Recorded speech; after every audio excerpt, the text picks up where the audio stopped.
అధ్యక్ష నేను నిజం పక్షాన ఉన్నాను అధ్యక్ష. అధ్యక్ష నేను నైతికత పక్షాన ఉన్నాను అధ్యక్ష.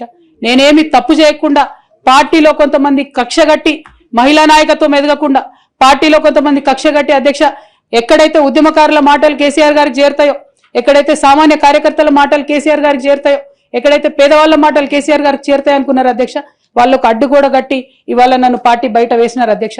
అటువంటి పార్టీలో నేను ఉండదలుచుకోలేదు అధ్యక్ష.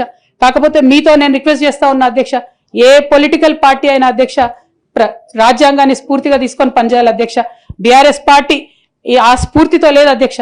కాబట్టి నేను ఈ రాష్ట్రంలో మహిళలకు కొంత ఇన్స్పిరేషన్ ఇవ్వడానికి అధ్యక్ష, ప్రజలకు ఓవరాల్ గా సేవ చేయడానికి అధ్యక్ష, ఇప్పుడు కాంగ్రెస్ పార్టీ చేస్తున్న విధానాలకు ప్రధాన ప్రతిపక్షం అధ్యక్ష ఇవాళ లేనేలేదు హౌస్ లో, నిన్న మొన్న అసెంబ్లీ నడిచింది అక్కడ లేనేలేదు అధ్యక్ష.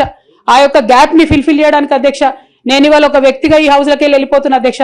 కానీ నేను ఒక శక్తిగా ఫ్యూచర్ లో చట్టసభలకు తిరిగి వస్తా అధ్యక్ష. డెఫినెట్ గా ఒక పొలిటికల్ సిస్టమ్ ని క్రియేట్ చేస్తా అధ్యక్ష ఈ స్టేట్ లో, చేసి ఖచ్చితంగా ఒక శక్తిగా నేను తిరిగి వస్తాను అధ్యక్ష.